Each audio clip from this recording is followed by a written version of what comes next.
limousine riding, jet flying, son of a gun. From the past. I am a real American.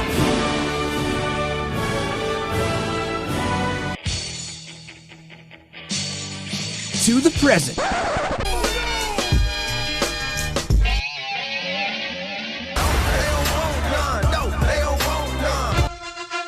And the future.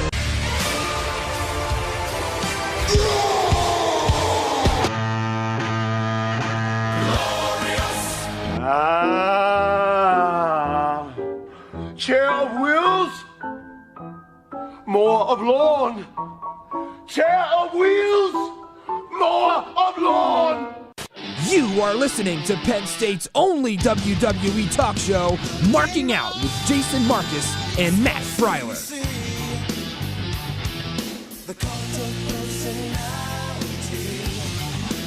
Welcome into another episode of Marking Out, and Happy New Year, WWE fans, because we are now reset, and we're going to be taking a completely different look at everything that happened now that WrestleMania has concluded. A very interesting WrestleMania week. NXT TakeOver blew the roof off. We had WrestleMania, I think one of the better in recent history, and then we had a very interesting Raw after WrestleMania. I won't talk about SmackDown. It was kind of disappointing, but nonetheless, I want to start the show off, guys, by kind of reflecting back on some of the things that we took a look at last week, some of the predictions that we made, because there's a lot that we got wrong. And one of the first things that we got wrong didn't really matter in the whole gist of the show, but The Rock didn't show up. So I don't know if you guys have any comments on that. You both thought he would. I mean, why? Why didn't he? Well, I mean, I think like anything else, you can never be completely certain. You can only, go off the rumor mill or whatever. But it's obvious to me that he's just got too much going on with, he's the busiest man in Hollywood. So it's not like, obviously we were wrong, but like, is it really that big of a surprise? Like, it was a 50-50 shot. Right. Keep in mind, we're only opening the show with why didn't The Rock show up at WrestleMania because we thought he would. Okay. Yeah. That doesn't matter in the whole context of it. Some of the other things we said, would Bray Wyatt be repackaged as a face? Jason said no. Simpson said yes. We have Ryan Simpson here again, by the way, joined by Jason Marcus and obviously me, your host, Matt Freiler. But yes, Bray wasn't repackaged. No. But he is a face. So I'll give you half a point, Simpson, for that one. Thank but you. Appreciate it. Appreciate it here. We got no Bailey heel turn. That was one of the questions I asked you guys. Maybe next week. Did we? Did we, though? I don't think yet. I think maybe, yes. In the long run, yes, but she not eliminated at WrestleMania. Sasha. Yes, she did, but I don't know if that's a heel turn. And then also on Raw, she cost Sasha the match. So we are seeing the seeds being extremely planted. I think we'll get a match at the next pay-per-view here. Maybe a Backlash, but it's the inter-brand things. They have next things. week on Raw, Sasha and Bailey. Oh, so well. there's a chance. We're going to know if Bailey turns heel. It's going to be significant. She's coming a long way from not being able to hold a kendo stick. All right, so another women's thing that we talked about, Carmella cashing in successfully at WrestleMania. Both of you said no correctly. But 2 nights after it did happen, she did cash in successfully, to the surprise of many. I mean, what was going through your head when Carmella actually cashed in successfully to win the SmackDown Women's title? I'm not going to lie. I was kind of multitasking at the time, so I was kind of saw it like at the corner of my Typical eye. Tuesday night, right? Yeah, right, exactly. I mean, I am still a student. But I don't know. I saw it and I was just like, okay. I don't know. I'm not that invested into Carmella as a character, so like it was a surprise factor. But as far as like, did I really get it didn't get me out of my chair. I was just kind of like, okay. Well, what's the reasoning not to do it? Simpson, I'll ask you. What's the reasoning not to do it at Mania? Why do it on Tuesday night? I think this is a break for Charlotte now, because now that we have the climax of the Asuka-Charlotte match and we got a decisive winner, I think the company's trying to kind of move past that as of right now. I was the exact opposite of Jason. I was sitting there glued to the TV. As soon as her music hit, I jumped out of my chair because she had just gotten beat up by the debuting Iconics. Right. And I knew, because of the beatdown, that there was a very, very good chance that she was actually going to win the belt, and lo and behold, she did. I was very, very surprised, obviously. I mean, I did not see Charlotte getting pinned on SmackDown. Obviously, it wasn't clean, once again, because of the beatdown, but seeing where the division is going to go from here is going to be very, very interesting, because we really don't know what's going to happen to Charlotte. Just invoke a rematch clause, or is there it's very, very confusing. And you the know who state of summed that up SmackDown. well? I don't know if you guys saw on Twitter, but Becky Lynch went on and took a video of herself after last night's SmackDown. She was in a dark match that she won. And she went on and she was like, oh, this crazy stuff was... I love her accent, by the way. She's talking about all this crazy stuff was happening. First, you had these 2 Australian girls come out. Then Charlotte runs back and she's all beat up. And then Carmella's... It was really crazy last night for the women's division on SmackDown. Wish we could say the same for the men's, but it's just kind of been subpar. Now, as far as the other question I asked, more than half the titles changing hands at WrestleMania, you both said yes. The top titles with the Universal and the WWE were both retained, but your Intercontinental, your US, Raw Tag, SmackDown Tag, and Raw Women's all changed. That's 5 of 8, so more than half retained. We both got that Yay. right. Hooray for quick math. Yeah, I mean that's it's a new year, and now 6 with Carmella. There you so go. 6, and it's only the 2 titles are the top 2. So you have to figure that AJ will keep his title, and then we'll get into Roman and Brock at the Greatest Royal Rumble later on. But another thing that we touched on. AJ Nakamura lasting longer than 15 minutes. You both said yes. It went 20 minutes and 21 seconds. So that was correct. And the last one I asked was Mark Henry in the salmon suit. We both said yes. He didn't enter in it, but he did reveal it later. His kid was in it, and that was very entertaining. Half a point. Loved Mark Henry's Hall of Fame speech. Yeah, I agree. It was nice. We did talk about how, we felt bad for Goldberg because by the time he came on in the Hall of Fame induction, everyone was kind of, trickling out, and, it was very late at night. And I think Mark Henry really had the spotlight when it came down to it, even though Goldberg was like the main guy. Yeah. So, nonetheless, the Hall of Fame induction was entertaining. So, Simpson got 6 out of 7. Jason will give you 5.5 because Bray Wyatt did not get repackaged, but he is a face. Yeah. So, all right. Now back to some of the matches that went on at WrestleMania and our predictions that we gave. Go ahead, Simpson. And this is where it gets really bad for me. Yeah, this and is better really for ugly. Jason. This is really bad. United States Championship. Simpson said Rusev's going to go over. He did with the crowd. The Rusev Day was ridiculously loud. It was all heard through the entire arena, but yet Rusev got pinned. And he ate the fall. Yeah, Jason got Randy Orton. That didn't happen either. Jinder will, Mahal with the Colossus. From the help of Sunil Singh, won the United States Championship. And we should have all saw this coming, guys, but we didn't.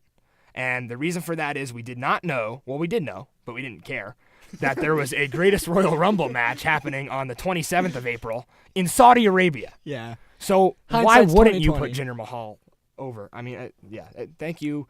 Thank you, Vince, for making sense of that. I think it's so funny, though, because Jinder Mahal is going to go into Saudi Arabia with the United States title, and hopefully, from a management perspective, he's going to come in as a big babyface. Oh, yeah. But in any other country, No, yeah. that's a massive heel. Right, and WWE's working on their relationship with these Middle Eastern countries. And I think that's also why Jinder got the strap here, is because SmackDown really needs a big, long title reign from a heel, and I think it's going to be Jinder, because once again, it's only going to strengthen the relationship with the company and the market over there to get Jinder over. Yeah, but we already got 6 months of him as a WWE champ over the summer. And that didn't work.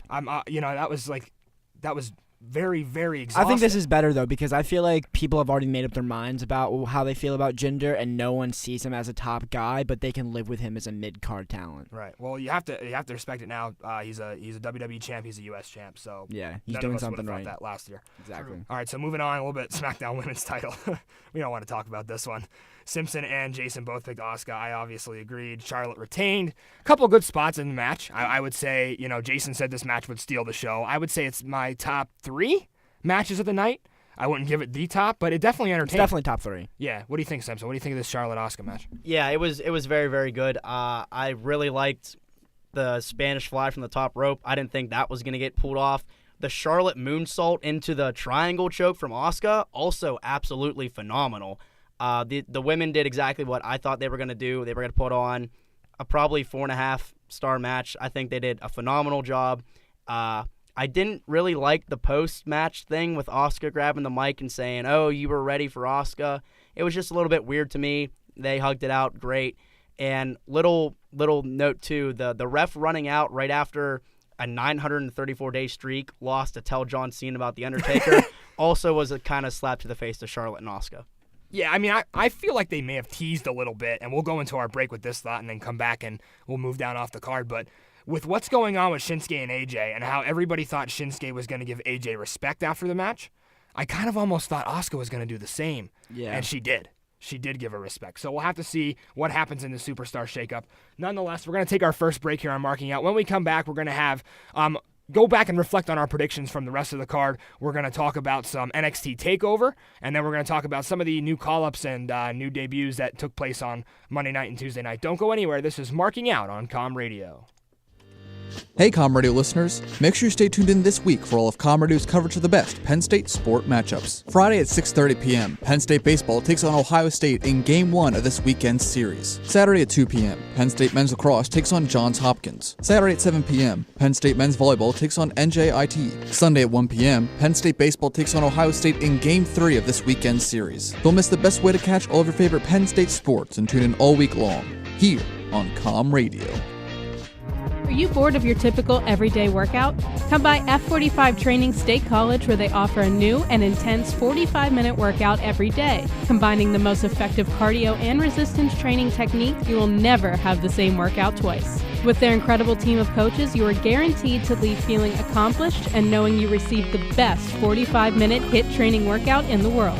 So come join F45 at 232 East College Ave for your 2-week free trial. And after that, discounted student rates are available. We are stronger, Lions pride. Stand together, blue and white. Lions pride, show the world your Penn State side. Lions pride, you live it, you love it. Lions pride. Lions Pride, locally owned and operated in downtown State College since 1976, offers everything Penn State for every Penn Stater. At Lions Pride, we are Penn State. Lions pride, you live it, you love it. Lions pride.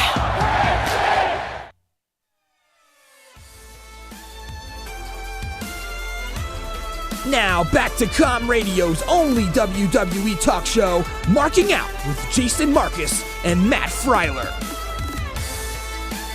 Welcome back to Marking Out, our post-WrestleMania episode. And if you didn't catch it already, Happy New Year to all our wrestling fans. Headed to a new, fresh start here with a lot of titles changing, and we're talking about all that right now here. Jason Marcus and Ryan Simpson. I'm Matt Freiler, your host. And guys, we were kind of reflecting on, some of our picks for what happened during WrestleMania, and we'll continue to do that here. The SmackDown tag team titles. Simpson projected that the New Day would get their first win at Mania and then split up as a stable. Did not happen. Jason picked the Usos, saying that that would be the only thing that would show respect to the fans.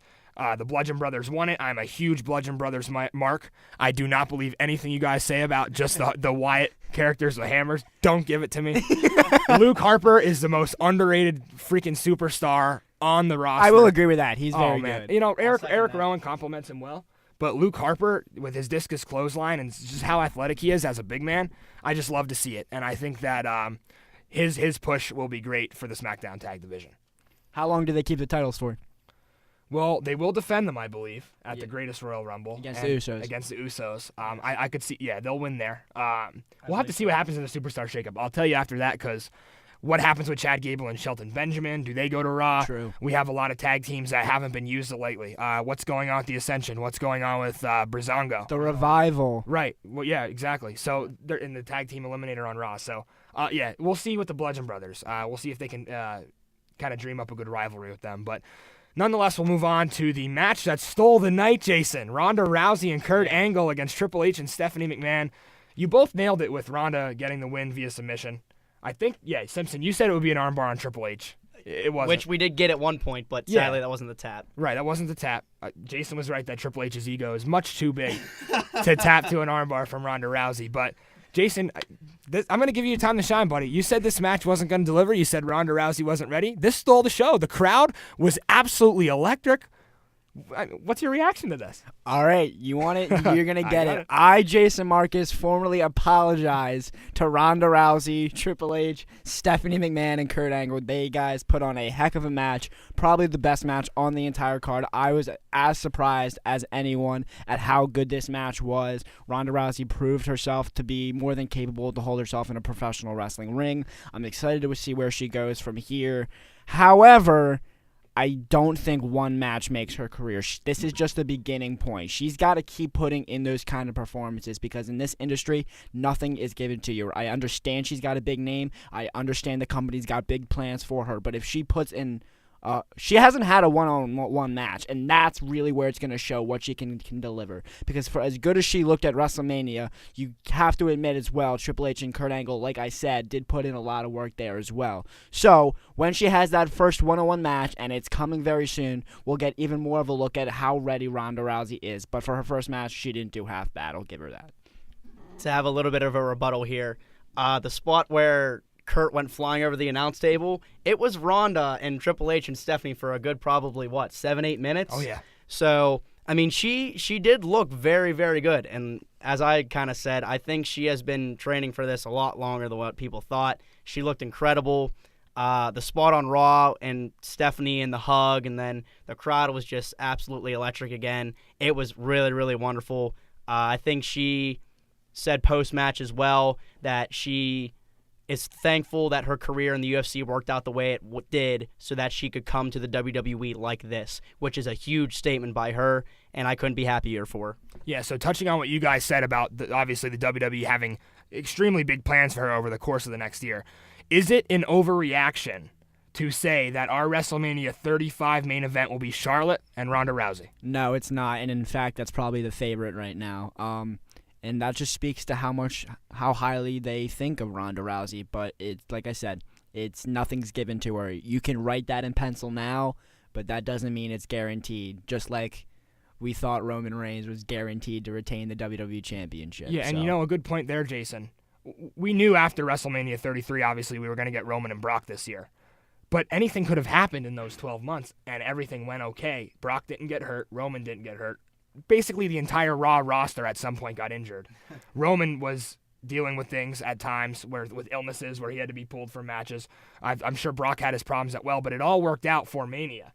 Now, speculating a year into the future, anything could happen. Right. With injuries, with illnesses, I mean, the stuff that goes on. The thing about sports entertainment is it's a year-round business. There is no off-season to get healthy.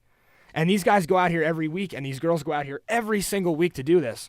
And it's I don't know if I want to rush into that conclusion yet. Do we think that Ronda is going to have a Brock schedule here, and her schedule is going to slow down now that it's post-Mania?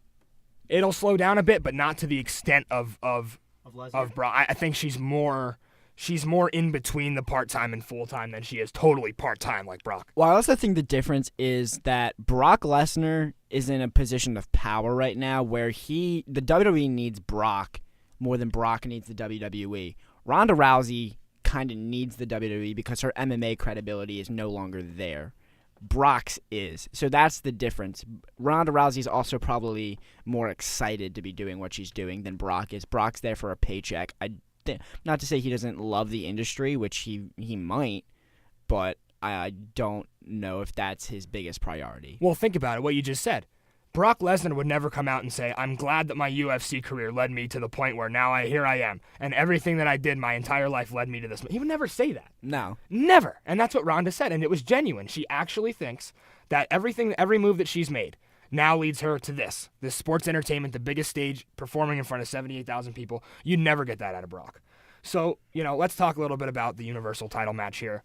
So reports are, from Wrestling Observer and other very credible sources, that one of two stories that I'm hearing, and I actually just found the second story. The first story I heard was that Vince audibled to the referee in the very, very early in the match, I assume, to say that the match outcome was going to change because Roman wasn't getting the reaction that Vince wanted. Therefore, Brock was able to come out with the victory unexpectedly.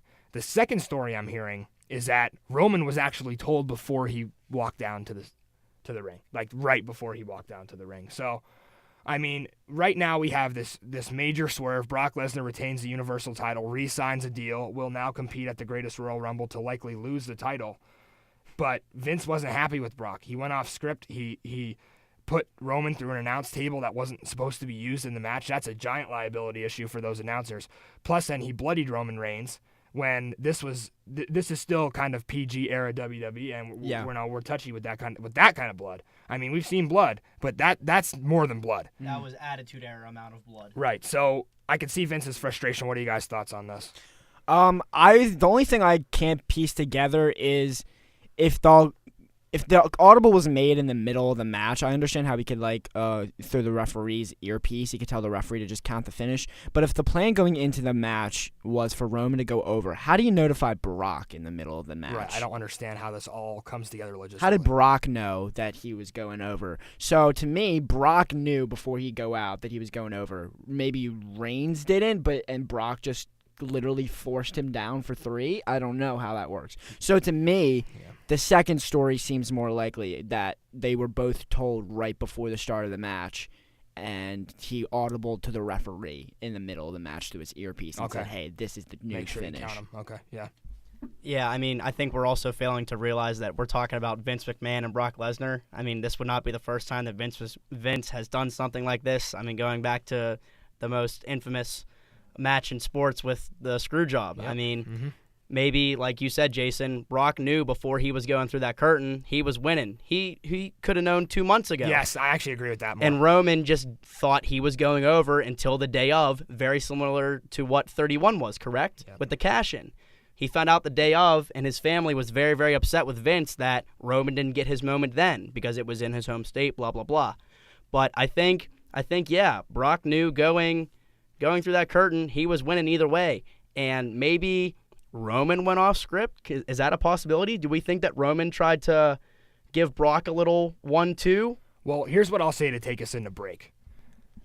Possibly, but now I agree more with Brock Lesnar knew months in advance. Roman was told the day before, because now they're able to use this as promos that Roman can cut for saying, okay, he picked the part-timer over me. They're doing everything in their power to make Roman Reigns this babyface. And to get over with the crowd, if he can say something like, there goes Vince again, picking the part-timer over me, we'll see what happens. That actually makes more sense to me that they told Brock what was going to happen. They may even told Reigns, but if you look at the match, Reigns kicked out of 5 F5s. Maybe that was his way of saying, no, this isn't happening my way. Brock legitimately got angry because Reigns was kicking out of too many finishers and kind of, potatoed him, and that's what really got Vince angry, was that Brock took it into his own hands. Yeah, I think this is going to be addressed for years in the future. I think 10 years from now we'll look back and we'll know the whole story. WWE has a very good way of telling stories that way. So when we come back, we're going to talk about more of the matches at WrestleMania. We'll also get into some NXT TakeOver. Don't go anywhere. This is Marking Out on Com Radio. Are you bored of your typical everyday workout? Come by F45 Training State College, where they offer a new and intense 45-minute workout every day. Combining the most effective cardio and resistance training technique, you will never have the same workout twice. With their incredible team of coaches, you are guaranteed to leave feeling accomplished and knowing you received the best 45-minute HIIT training workout in the world. So come join F45 at 232 East College Ave for your 2-week free trial. And after that, discounted student rates are available.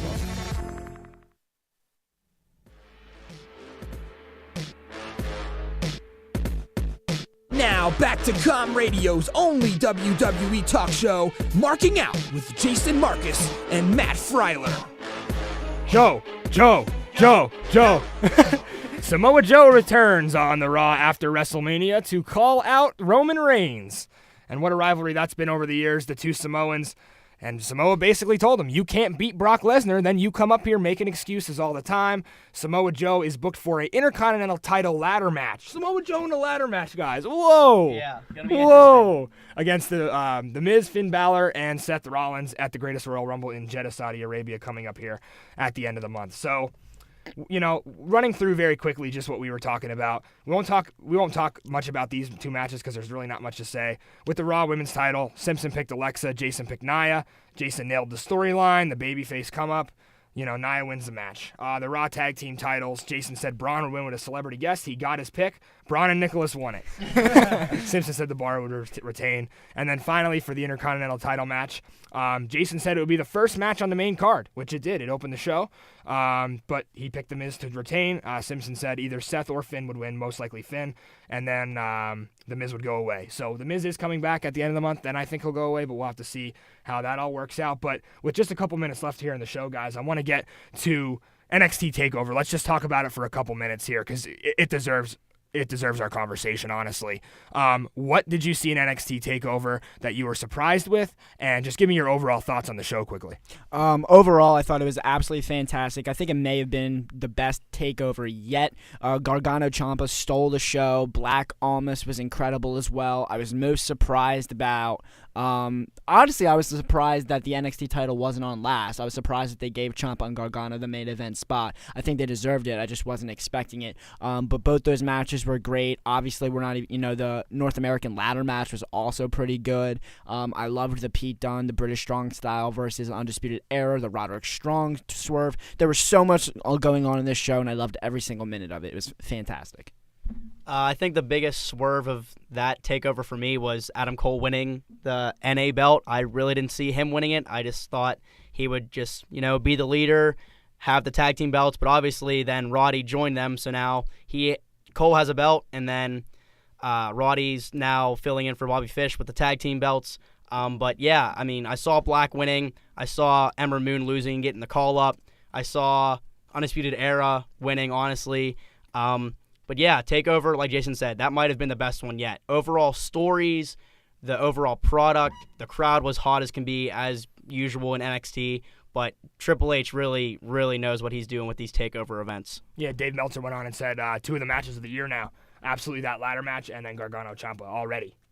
Definitely solidified themselves as great matches. I kind of was happy to see Adam Cole win that title match because I know me and you, Matt, we were watching it together, and I said, the real key sign of a good faction is when at one point everyone in the faction has a belt. And now that you have Bobby Fish and Kyle O'Reilly as the NXT Tag Team Champions, you have Adam Cole as the North American Champion, you imagine they're going to continue the Roderick Strong Pete Dunne feud for the United Kingdom Championship. So all 4 of those guys at some point will most likely hold a championship, and that's exactly what you want. So I'm excited to watch that feud specifically, the British Strong Style versus Undisputed Era. Yeah, very interesting as well to see what NXT call-ups will happen during the Superstar Shakeup. If you're wondering why we haven't talked about John Cena and The Undertaker yet, it's because when you proportion things out, WrestleMania was what? A 5-hour show without the pre-show. This is a 30-minute talk show. Of that 5-hour show, they gave us 3 minutes, so we're going to give them about 30 seconds. And that 30 seconds is going to be a Ryan Simpson rant on why people keep saying The Undertaker is done. Give it to us. Okay, well, Jason is just a huge hater on The Undertaker, and I am a huge mark, obviously. So every year after Mania, we get, what? This is it. Taker's done. Nope, that's it. See ya. He lost to Brock at Mania. See ya later. And then we get Bray Wyatt calling him out for 31. And then we get Vince McMahon saying that he's going to fight Shane in a Hell in a Cell at 32. And then we get 33. And then we get 34. Also in between there, we have a SummerSlam and we have a Hell in a Cell with Brock. We have a Hell in a